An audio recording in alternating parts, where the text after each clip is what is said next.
El caso de José Luis Cabezas fue uno de los casos más emblemáticos de la época en la Argentina. En esta investigación se mostrará cómo el caso se relaciona con algunos filósofos y sus teorías, cómo la justicia y el poder económico juegan una posición importante y sacar a luz la corrupción que hubo en el caso. El homicidio de José Luis fue un golpe duro para el periodismo y la democracia argentina. Tuvo un impacto significativo en la sociedad, la cual mostraba interés por descubrir la verdad. El caso tuvo lugar en la costa argentina, para ser específicos hablamos de Pinamar en la provincia de Buenos Aires. Podemos aclarar que en Pinamar en los 90 era un reflejo de lo que ocurría en la política argentina en esos años, como el lavado de dinero o fiestas privadas en las que asistían políticos y personas importantes. Con este contexto, la revista Noticias estaba muy interesada en Pinamar. El asesinato. La víctima se llamaba José Luis Cabezas. Este hombre era un miembro de la revista Noticias. Se encargaba de fotografiar junto a su compañero Gabriel Michi, trabajo que le terminó costando la vida. Hallazgo del cuerpo. Habría llegado un reporte a las 6:30 de la mañana sobre un auto que estaba incendiando y aparentemente con un cuerpo. La autopsia reveló que la persona fue disparada con un revólver calibre 34 2 veces en la cabeza. En la escena del crimen se descubre que el cuerpo fue esposado al auto y luego llenado de combustible para luego ser incendiado. El cuerpo no era identificado por el hecho que fue calcinado. ¿Cómo descubren que era él? Cabezas había desaparecido la noche anterior y su compañero Gabriel Michi descubrió unas llaves en la escena del crimen que parecerían ser de la oficina a donde trabajaba Cabezas. Dato crucial. En 1995, Cavallo, ministro de Economía de Argentina en su momento, acusó a las mafias y nombró a Alfredo Jabran, acusándolo sobre lavado de dinero y las mafias. ¿Quién era este tipo? Alfredo Jabran era un famoso empresario por tener conexión con el correo argentino y ser dueño de varias empresas. Algo curioso era que nadie reconocía su rostro y nadie lo conocía. Jabran mantuvo su anonimato por bastante tiempo hasta que Cabezas y Michi le sacan la primera foto para la revista Noticias, lo que fue un escándalo para la sociedad. Luego de las acusaciones de Cavallo, todo el mundo quería una foto de este tipo, por lo que Cabezas y Michi no dudaron en ir a buscarla. La foto fue sacada en las playas de Pinamar y fue publicada el 3 de marzo de 1996. Esto llevó a que Jabran investigue sobre la vida de Cabezas y le hayan llegado muchas amenazas. Luego de un año ocurre la muerte de Cabezas. Pero, ¿cuál fue la foto icónica de la que estoy hablando? Esta es la tapa de la portada que salió a la luz de la revista Noticias. Jabran se encontraba tomado de la mano de su mujer paseando por las playas de Pinamar. Esta revista no tardó en agotarse en el primer día que salió. Cavallo, luego de muchas denuncias de varios diputados, renuncia, tanto como Jabran renunciando al correo argentino y dedicándose al turismo. Durante todo este periodo se le hizo muchas entrevistas a Alfredo Jabran. En su anonimato se le entrevistó y una frase se grabó en toda la sociedad: sacarme una foto a mí es como pegarme un tiro en la frente. Esta frase despertó a toda la sociedad, más que nada cuando ocurrió el caso de Cabezas. A medida que se fue avanzando sobre la investigación, se descubrió que la policía bonaerense tenía algo que ver con el caso de José Luis y que el gobierno de Menem protegía a Jabran. Hubo mucha corrupción en el caso por el hecho de que tanto la escena del crimen como muchos papeles fueron alterados y no fueron protegidos. En la escena del crimen todo el mundo podía pasar a ver o tocar o mover cualquier cosa y eso perjudicó mucho a la investigación. La gente por todo el país hacía marchas y se pedía justicia por él. La frase de la sociedad era: no se olviden de Cabezas. ¿Cómo ocurrió el asesinato? José Luis fue secuestrado por 4 personas que mencionaremos en un rato.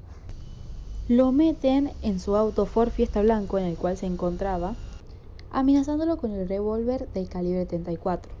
Todo el camino fue maltratado, golpeado, y al llegar al lugar encuentran un pozo a donde introducen el auto para luego sacar a José Luis, arrodillarlo y dispararle 2 veces en la cabeza, y terminando así con su vida.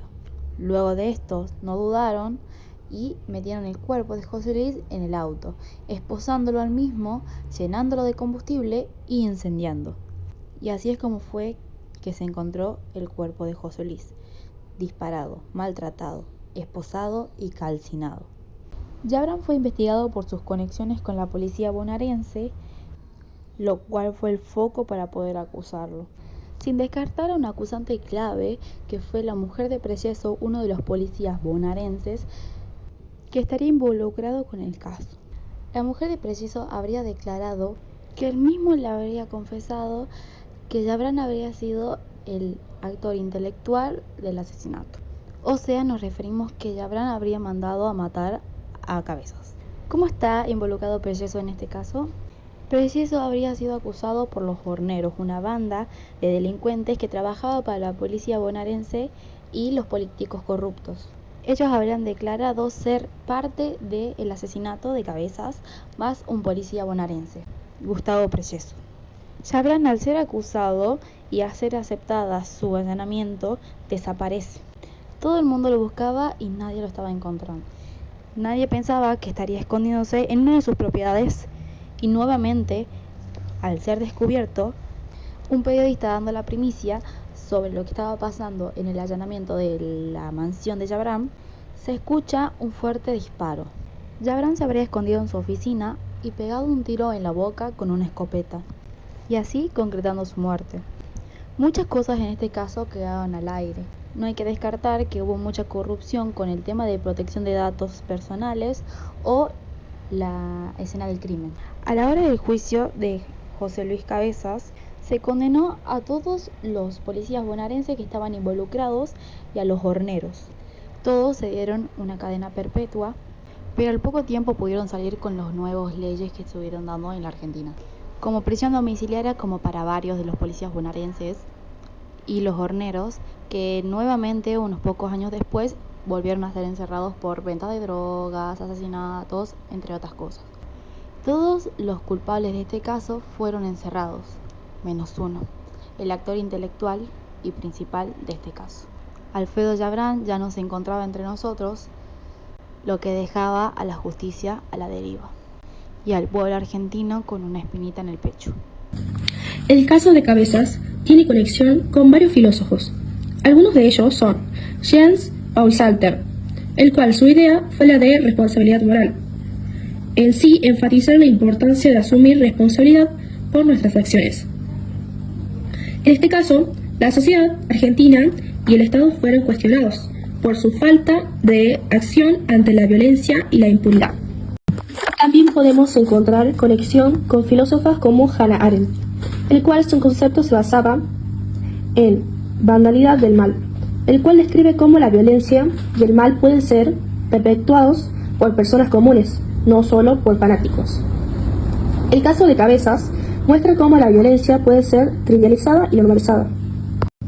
Otro filósofo encontrado es Kant, el cual ofrece una perspectiva crítica sobre el caso Cabezas, destacando la importancia de respetar la dignidad humana y actuar de acuerdo con los principios universales y defender la justicia y moralidad.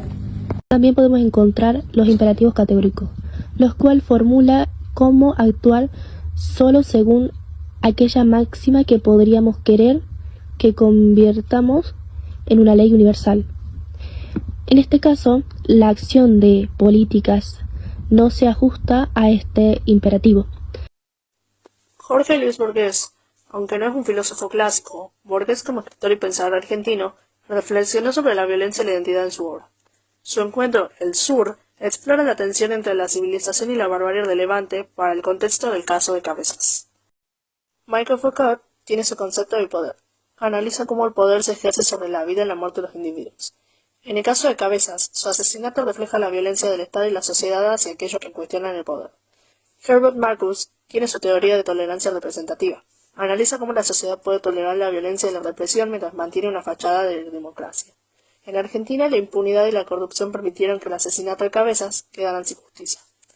Jorge Borges, aunque no es un filósofo clásico, Borges, como escritor y pensador argentino, reflexionó sobre la violencia y la identidad en su obra. Su encuentro, El Sur, explora la tensión entre la civilización y la barbarie de Levante en la